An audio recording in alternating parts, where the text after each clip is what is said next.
The senators, the Republicans who have served for nearly 20 years, each one of them who lost, voted against the president's redistricting plan last December. They said that they did not believe it was appropriate to redraw those maps. The White House has said, we are going to throw you out of office, and that is what is happening this evening.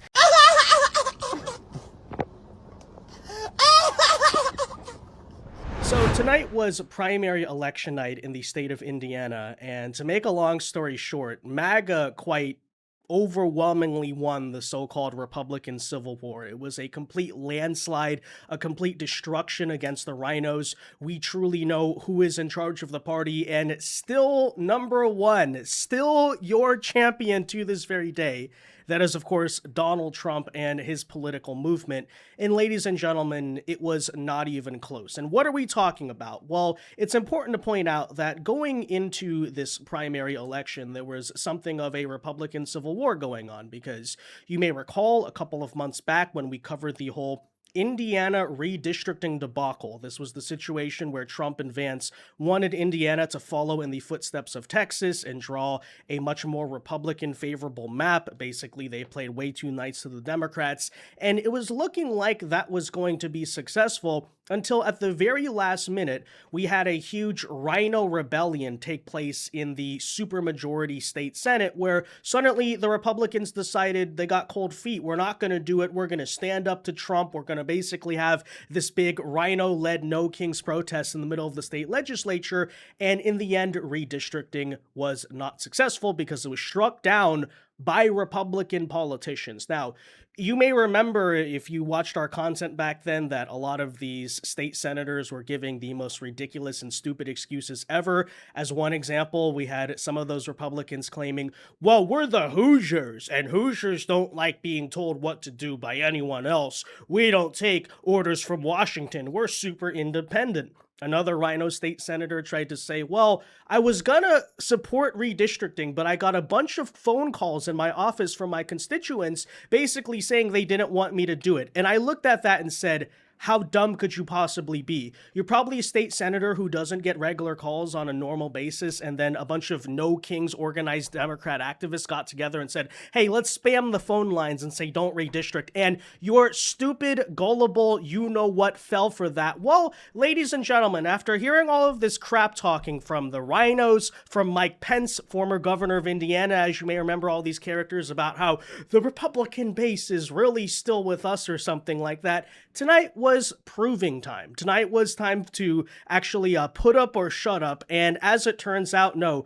the voters do indeed stand with Trump. You could say to a large extent they wanted the Indiana Republicans to redistrict, and the sleepy loser establishment geriatric RINOs who thought maybe it was still their time did not bode well in an election where people were actually paying attention, because, as I said, it is a complete wipeout. In almost every single district that was one of these Civil War issues between a MAGA Republican who wants to redistrict and the incumbent RINO sleepy senator who wasn't doing so, they almost all unanimously lost, in that case being the sleepy RINO senators. So we'll tell you about this and really what it means for, first of all, the Republican Party, because you hear all this talk about how MAGA is fracturing, the base is turned on Trump or something like that. Well, I don't honestly see the signs of that. And then secondly, even for midterm general elections, this type of active, energetic behavior from the Republican voter base that normally isn't there on off-year elections actually gives me a lot of room for enthusiasm. So we'll tell you about all of this, as well as point and laugh at Mike Pence and his political allies. First, though, do us a favor. If you enjoy our content, make sure you hit that like button down below. Subscribe to the channel if you are new. That is the best way to support our work, and it also ensures that you can stay up to date with all of the latest news and coverage. And that said, I think it is first important to maybe understand context here by taking a trip down memory lane and recalling the ridiculousness that we heard for why the Indiana GOP decided to have this big No Kings rebellion against Donald Trump. And senators voting against President Donald Trump and his request to redraw congressional maps in Indiana early. The Senate voted 31-19 against the maps, and WHAS 11 News was there. More than half of the Republican delegation voted no. WHAS 11's Travis Breeze and senior photojournalist Alyssa Newton pick up our coverage of the historic vote in Indianapolis. 19 ayes, 31 noes. This bill has been defeated. A no vote after 3 hours of debate on Thursday. Republicans in favor of the maps saying they can impact what happens in D.C. The morning after the election in November and find out we lost the House of Representatives by 1 vote. If I knew that I did that, I would feel horrible. Well, yeah, certainly. You would think that these geriatric incumbent been in office a million years RINOs would be ashamed, but I think what's important to understand is that they are fundamentally not on our side. So you wonder why, oh, it feels as if they want Republicans to lose. Well, actually, the answer is that's 100% true. Allow me to explain. Is that they know by extension if Republicans lose the midterms, the very next day they will have a big opportunity to go out there and basically proclaim that Trump has failed. Please understand, this is already what is coming, right? And this is what a lot of these anti-Trump RINOs, the establishment, the geriatric incumbents, what they really want is fundamentally, their sentiments from 2015 have not changed, have not gone away. They still don't really want him there. But they probably understand, having seen what happened to Paul Ryan and Mitt Romney and characters like that, it's maybe not the best idea to directly challenge Trump. Although in the case of Indiana, once again, they didn't learn that lesson and they tried it again and they failed. And we'll talk about that in a second. But what I want people to comprehend is, please just take notes of this. If you feel as if some of these RINO characters are sabotaging Republicans in the midterms intentionally, it's because it is intentional. They do not want Republicans to win the midterms. Why? Because the very next day, watch this. I'm predicting this right now. If Republicans at the very least lose the House, you are going to see a bunch of neocon characters come to the table and start pushing a candidate not from the Trump White House, right? Non-Trump aligned for 2028, arguing, look, MAGA failed, didn't it? So that's why you got to vote for Ted Cruz or Nikki Haley or Mike Pence or someone like that. These people have been in the shadows for a while, but understand they haven't actually gone anywhere. And that's what's actually going on here. That's what we need to comprehend, right? No, the RINOs are not on our side. They don't want us to win. Why? Because secretly and quietly, they still want to sabotage Trump. These people a lot of times come from the McCain, Romney, Bush generation of Republicans, and as a result, they still have those politics very quietly, and they're basically a lot of the Republican Party. Please know this. A lot of the Republican Party is effectively sitting there waiting for the day when Trump is gone and they can try to go back to business as normal. That's exactly why we can't allow that to happen. And by the way, why it is a good thing in the case of Indiana, they maybe exposed themselves a little bit too much, and as a result, they got caught while the iron is still hot, and a lot of these bad, sleepy state legislators were indeed taken out of office. Here are those results, by the way. So, you look at almost, 1, 2, 3, 4, 5, 6, 7 of the 8 districts where some of this stuff was contended, right? Where in many cases you had, I believe, 5 cases where it was a MAGA challenger directly against one of the incumbents who voted against redistricting. MAGA won all 5 of those seats. And in other cases, I think you had open seats because some of those senators had retired. And the last one, the final 8th one here, Senate District 23, likewise is a toss-up race, but it appears to be headed to a runoff. So to make a long story short, right, all of these Mike Pence-style characters who, let's not forget, and please understand, are waiting for the moment when maybe they can beat the MAGA Republicans and say the party should belong to them. Well, not tonight, buddy. Guess who's champion, right? And still, ladies and gentlemen, is Donald Trump, because instead, no, it turns out the people of Indiana, the Hoosiers, as the RINO senators were talking about, indeed did want them to redistrict. They do support Donald Trump. And as a consequence of that, their opposition to Donald Trump, guess what, did not end all that well. Take a listen. Who defied him and helped defeat his redistricting effort there last year. Let's get right to CNN's Jeff Zeleny for the latest on what you are hearing and where things stand right now. Well, John, President Trump has been seeking revenge, and tonight he is getting it. He has had a successful effort in at least 3 of the Indiana State Senate primary races, and one of the the Trump challengers has failed. So right now the scorecard that the White House is watching very carefully is 3-1, and the Trump-backed candidates is leading in the other two. What are we talking about here? Why are we talking about the Indiana State Senate? Because the senators, the Republicans who have served for nearly 20 years, each one of them who lost, voted against the president's redistricting plan last December. They said that they did not believe it was appropriate to redraw those maps. The White House has said, we are going to throw you out of office, and that is what is happening this evening. It was a dramatic campaign, millions of dollars spent, and the White House is winning this revenge war, if you will, tonight. Only one non-Trump backed challenger, Senator Greg Good, is holding on. His race was a bit peculiar. He was running against two people named Wilson, but he is holding on. So for the White House tonight, one bit of good news in this challenging midterm election year, John. Yeah, so these sleepy RINO incumbents may not have a job anymore, but I think this comment puts it quite fittingly. Looks like at least Mike Pence has some new fellows for his think tank, which I'm not even joking about. That's probably where a lot of these state legislators are headed, to go work for Mike Pence or National Review or something like that. But, you know, one of these old guard Pence neocon aligned think tanks in Washington, and they're going to give these big speeches virtue signaling about why the Trump administration is not what Ronald Reagan would have wanted or something like that. Very typical behavior that we've heard for many years now, basically a decade by now, by the way. But I want you to also pay attention. I mean, you look at these margins, by the way, they were not even close. It's a pretty resounding statement, especially against incumbent Republicans who have that incumbent advantage, right? The name recognition, they've been there for decades, and yet still, you look very often, these people are losing by 20 or more points, right? It was not a competitive election whatsoever. In fact, the one fluke case where the RINO won because two of the candidates are named Wilson, he lucked out there. We should have got our act together and made sure that didn't happen. But even then, you notice, despite the mess, despite the lack of coordination, maybe the disorganization in this one case, this one election, still the guy only gets about 53%. Whereas in the elections where MAGA is winning, we're clearing in many cases 60%. So please don't even be under the perception that it was close. It was an overwhelming statement. It was a giant landslide. By the way, I think Turning Point Action deserves a lot of credit for this because they were instrumental in the ballot chasing and voter mobilization, voter education efforts, by the way, that were happening here on the ground. And certainly I think it is something that Charlie would be proud of. I don't claim to speak for the dead on issues where I'm not sure, but I can say pretty vehemently and firmly that, he would have wanted these people to be taken out of office, judging by the political work he was doing at the very end.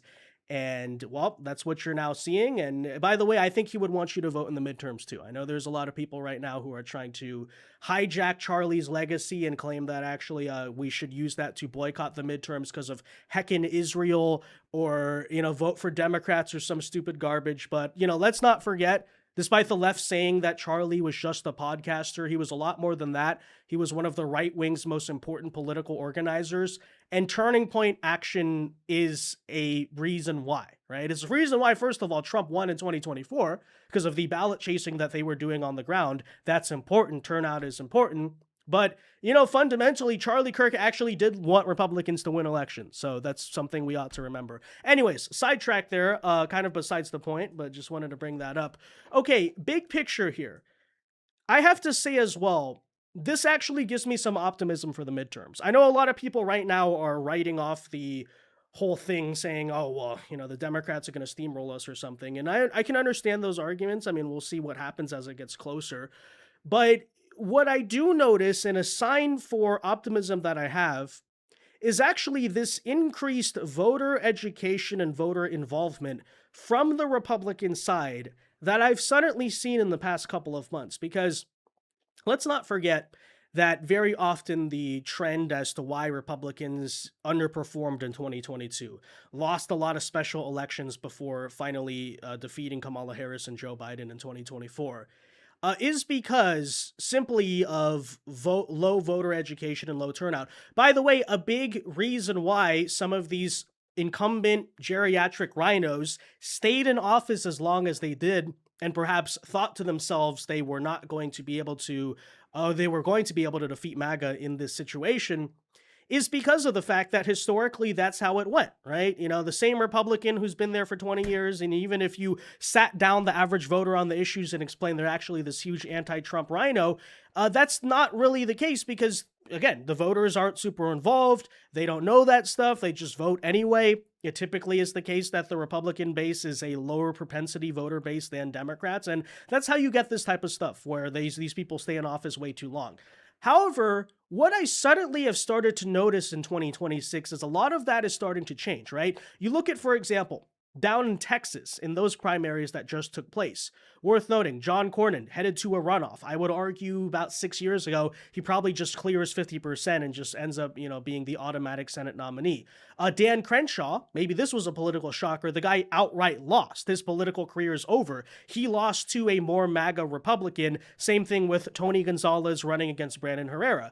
And so what's important to understand about that is in order to topple an incumbent like that, in order to topple an anti-Trump incumbent, you have to have a voter base that sort of knows what's going on, right? That maybe beyond just saying, oh, I'm a Republican or I like Trump or something, knows the issues, knows what they're doing. Same thing in Indiana, right? In order to take down the Republican incumbent who's been there for 20 years, the people in the area, the local voter base, they have to be engaged. They have to care. The mindlessly just checking the R box is not going to work.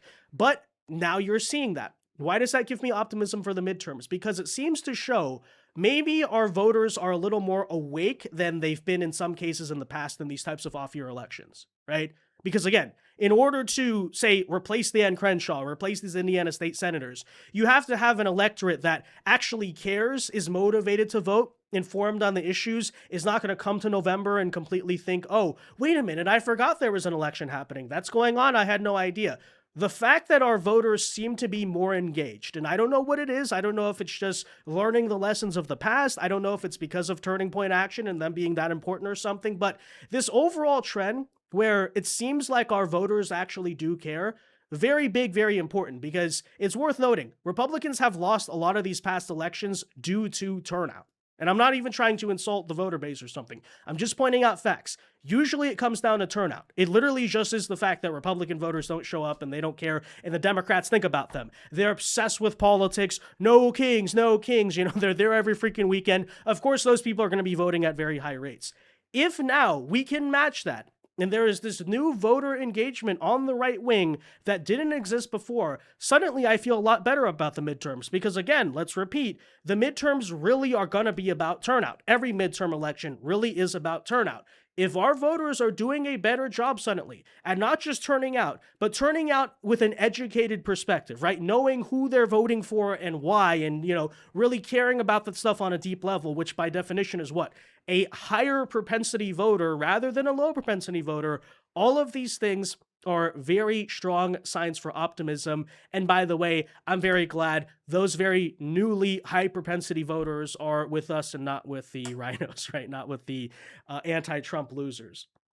By the way, last thing I'll just say on this video is that the arguments a lot of these RINOs were providing for not redistricting is just utterly ridiculous, utterly weak and pathetic. And I can't believe we're still having this debate about 10 years later. But likewise, I'm so glad that the electorate gets it, the voters get it, and they rejected it.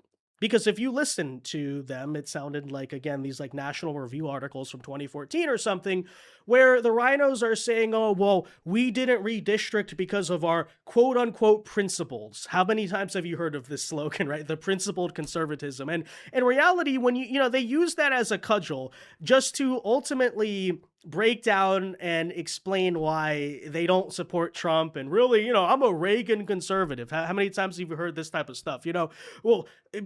Ronald Reagan would not support Donald Trump deporting illegal aliens. And really, conservatism is all about Reagan. And it's very ironic. They say we're against cult of personalities when it pertains to Trump. But also, like 40, 50 years later, despite the fact that the world has changed, the political issues have changed, we're still going to sit here and worship at the idol of Ronald Reagan. Even though I hate to break it to these people, by the way, the man is dead.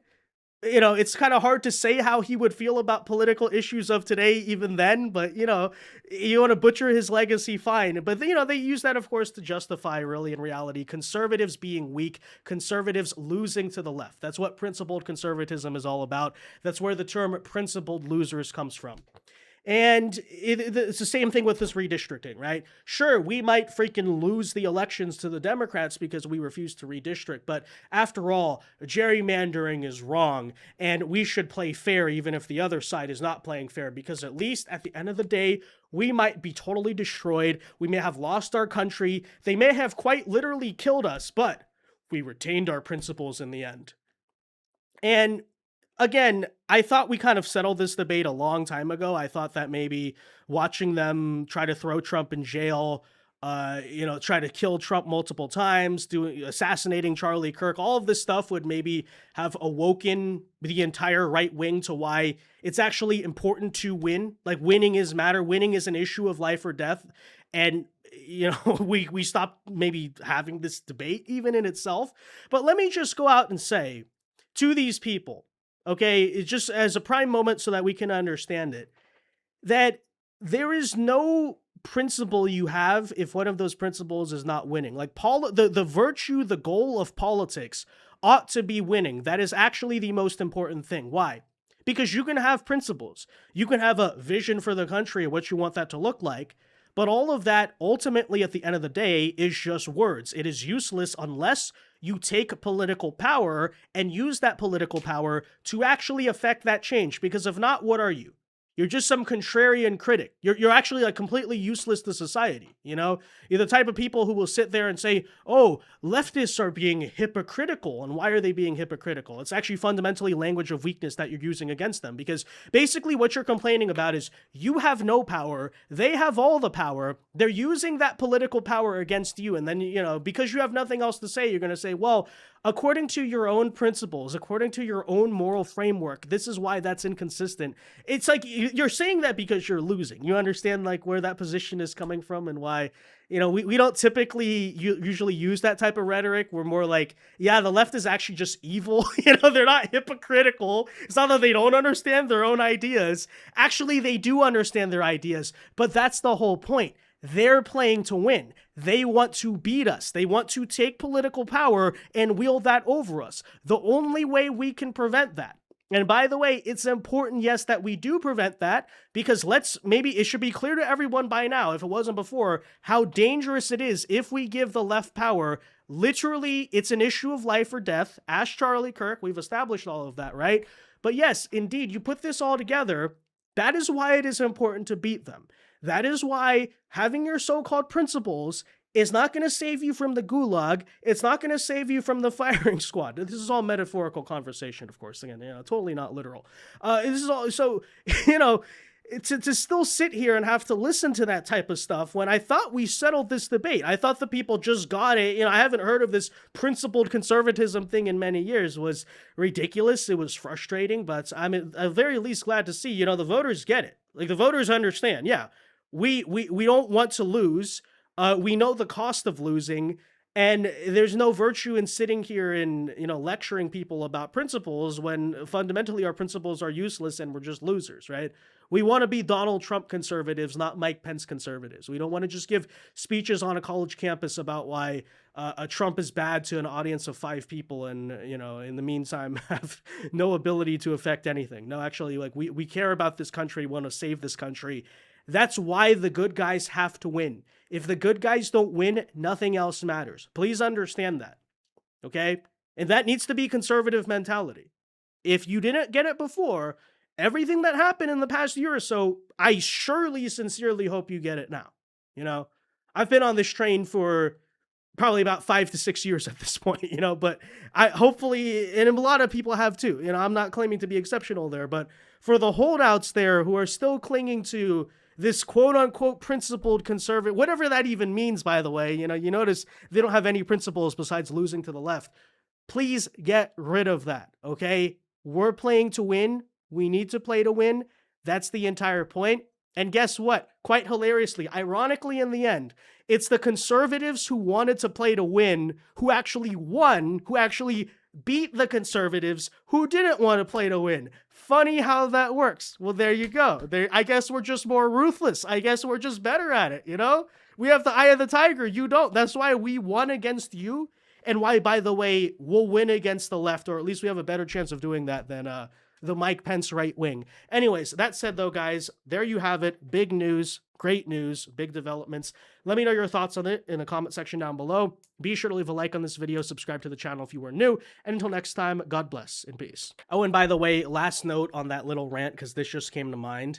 How many times have you heard these so-called principled conservatives oppose the right wing wielding political power or using it by effectively saying, well, if we use power against the left, then the left might take it back and use it against us, and it's a slippery slope. How many times have you heard that, right? Well, I'd point out, in the case of redistricting, the left literally already did it back to us. Okay, so that wasn't an excuse. In 2020, first of all, actually, let's go back. Voting Rights Act, for decades, they rigged it against us. Then you had in 2020, where the Democrats gerrymandered the crap out of their maps. Republicans didn't do the same. They played way too nice. And then even currently, right? California was redistricting. Virginia, Maryland, Illinois are looking at doing it. And amidst all of that, Indiana said, whoa, but the slippery slope, we're going to preserve our principles instead. Well, again, just notice how the principled conservatism isn't actually principled. Their only principle is freaking losing. Like, sure, I guess in a utopian flower and candy fairy tale world, gerrymandering doesn't exist and all the maps are heckin' fair, like, or something like that, bro. But it doesn't work that way. So if one side wants to play to win, you have to play to win as well. Or else you expect to lose, which is the whole point. They do want to lose. They are losers. Anyways, see you guys.